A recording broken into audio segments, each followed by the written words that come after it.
शिक्षकों को, जिन्होंने इस देश के राष्ट्र निर्माण में, विद्यार्थियों के व्यक्तित्व निर्माण में,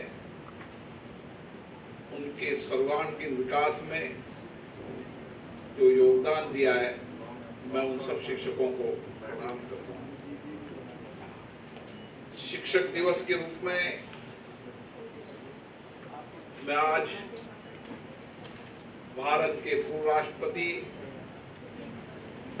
जो जिंदगी भर किसी भी पद पर रहे लेकिन हमेशा शिक्षक बने रहे, ऐसे हमारे महान शिक्षाविद, दार्शनिक, देश को दिशा देने वाले डॉक्टर सर्वपल्ली राधाकृष्णन जी को भी नमन करता हूँ।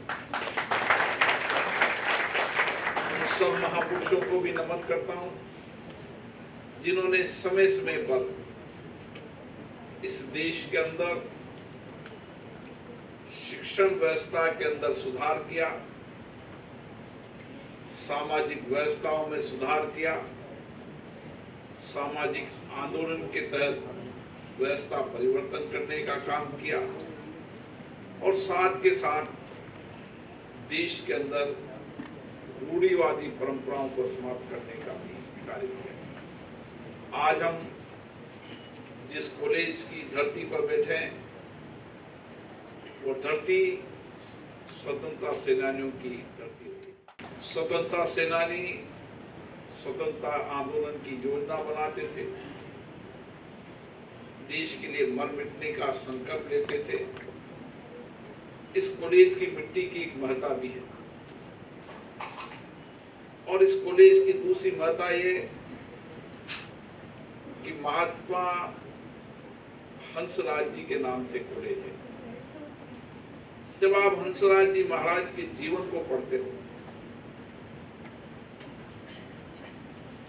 उनके विचारों को, उनके अध्ययन को, उनके त्याग, उनके समर्पण, उनकी सेवा को पढ़ते हो, तो आपको भी उस समय आज भी प्रेरणा मिलती है। मैं अभी यहाँ की प्रिंसिपल डॉक्टर वर्मा जी की किताब भी चल के देख रहा था। उस समय 1886 में जब उनकी उम्र 22 साल थी, देश में परिस्थितियां अनुकूल नहीं थी क्योंकि भारत और पाकिस्तान एक था। अनुकूल नहीं परिस्थिति के बाद भी उन्होंने सोचा कि अगर देश में परिवर्तन करना है, व्यक्ति का निर्माण करना है, देश को आगे बढ़ाना है, तो देश का हर नौजवान शिक्षित होना चाहिए, हर विद्यार्थी शिक्षित होना चाहिए। क्योंकि उस समय की अगर हम शिक्षण व्यवस्था को देखें तो 14 से 15% ही लोग शिक्षा प्राप्त करते थे। उस समय इस कम उम्र के अंदर उनका आत्मविश्वास कैसा होगा, उनकी ऊर्जा कैसी होगी, उनका समर्पण कैसा होगा कि उन्होंने अपने जीवन को समर्पित किया शिक्षा के लिए। एक छोटा सा नन्हा सा पौधा 1886 में लगाया। आज हम देख रहे हैं कि एक वटवृक्ष के रूप में पूरे देश के अंदर विद्यालय से लेकर, महाविद्यालय से लेकर, आयुर्वेद कॉलेज से लेकर, विश्वविद्यालय से लेकर तमाम शिक्षण प्रशिक्षण का काम कर रहा है। लाखों करोड़ों विद्यार्थियों के जीवन को सुधार रहा है, उनके जीवन को परिवर्तन करने का काम। अगर ऐसे महापुरुष के नाम से कॉलेज है और उनके जीवन दर्शन को न पढ़े, उनके जीवन को नहीं पढ़े, तो इस कॉलेज में पढ़ना भी बेकार है। हर विद्यार्थी को महात्मा हंसराज जी के जीवन को पढ़ना चाहिए, स्वामी दयानंद जी के जीवन को पढ़ना चाहिए, स्वामी दयानंद सरस्वती ने उस समय जब समाज में बहुत रूढ़िवादिता थी, रूढ़िवादी परंपराएं थी, समाज रूढ़िवादी जड़ों से जकड़ा हुआ था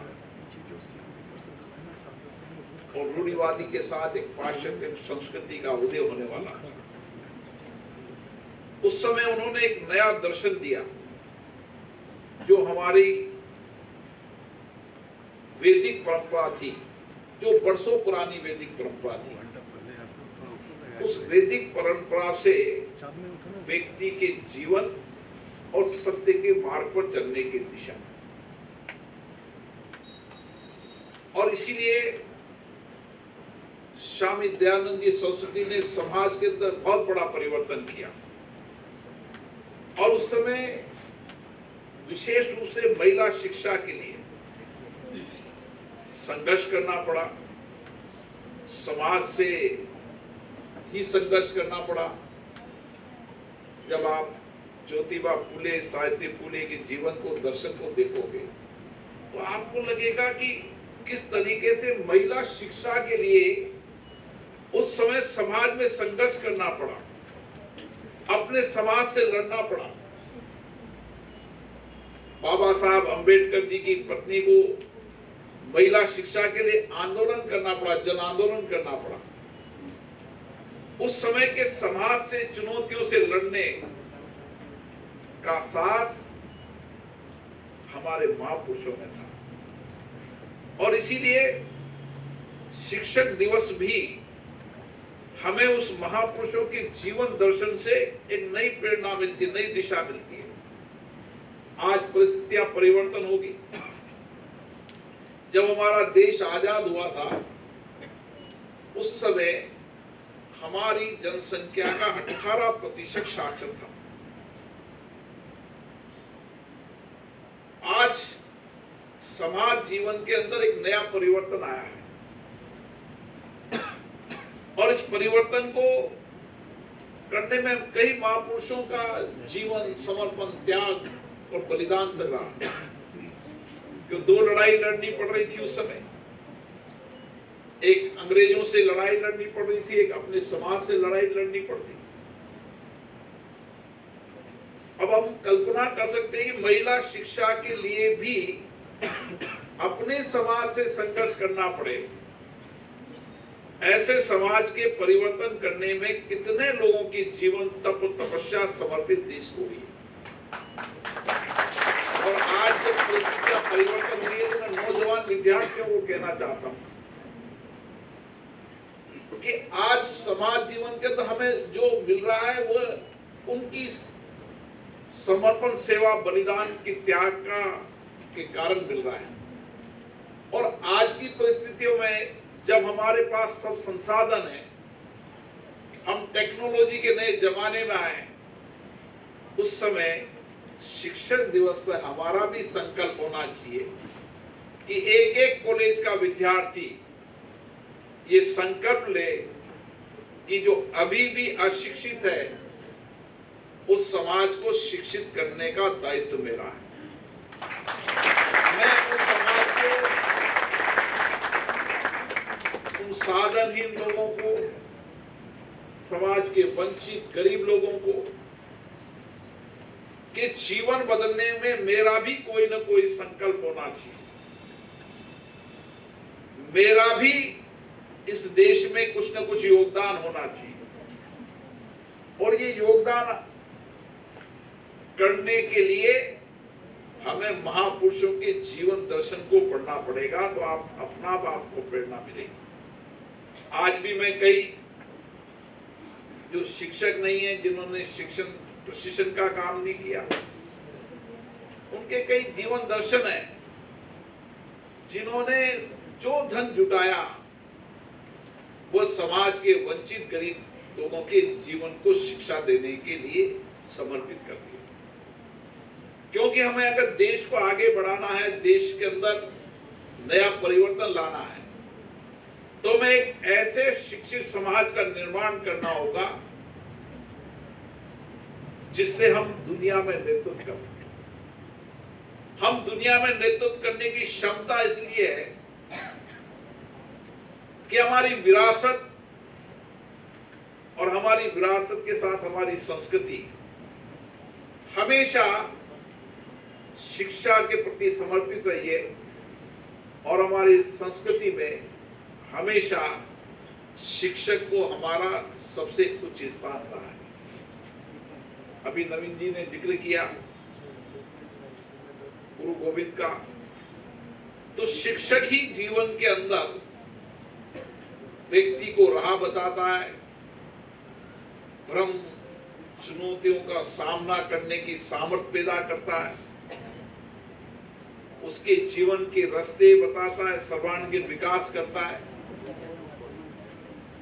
और एक अच्छा गुरु हमेशा अपने सामर्थ्य में जो भी उसके पास है वह अपने विद्यार्थी के लिए समर्पित करता है।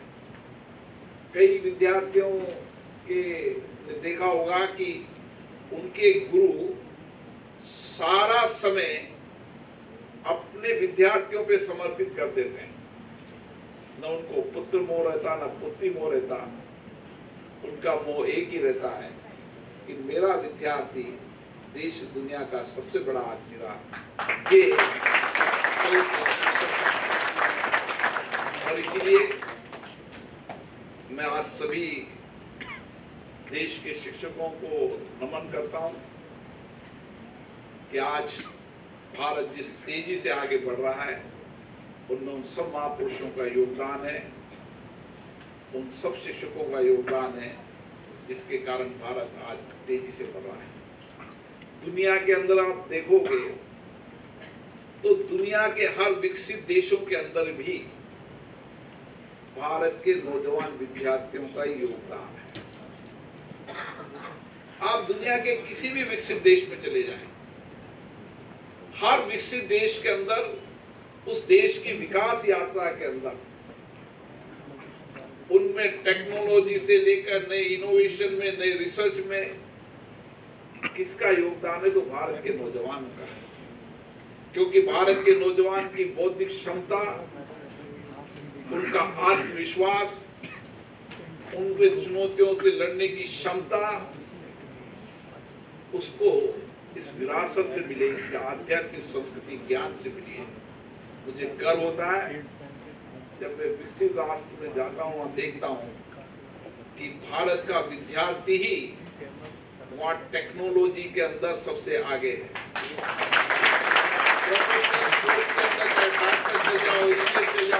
चले जाओ, चाहे कंपनी का सीईओ हो तो भारत का विद्यार्थी है।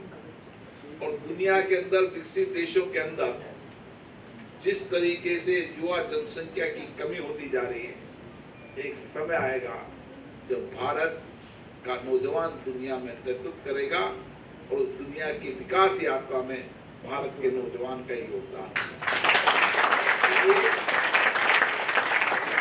जीवन में हमें पूरे संकल्प के साथ, पूरे आत्मविश्वास के साथ, पूरे जुनून के साथ मैं ही इस देश के अंदर परिवर्तन का ध्वजवाहक बनूंगा, मैं इस संस्कृति का अग्रदूत बनूंगा, मैं टेक्नोलॉजी इनोवेशन का अग्रदूत बनूंगा। जो मुझे मेरे शिक्षकों ने जो ज्ञान दिया है, जो आध्यात्मिक संस्कृति चुनौतियों से लड़ने का साथ दिया है, उसका भरपूर उपयोग इस देश के लिए करूंगा। मैं पुनः संपूर्ण के देश के शिक्षकों को नमन करता हूं। उनके त्याग, समर्पण, सेवा के कारण आज भारत नए विकसित भारत के निर्माण की ओर बढ़ रहा है। मुझे आशा है शिक्षक इसी तरीके से समाज में अपना योगदान देता रहेगा। बहुत बहुत धन्यवाद।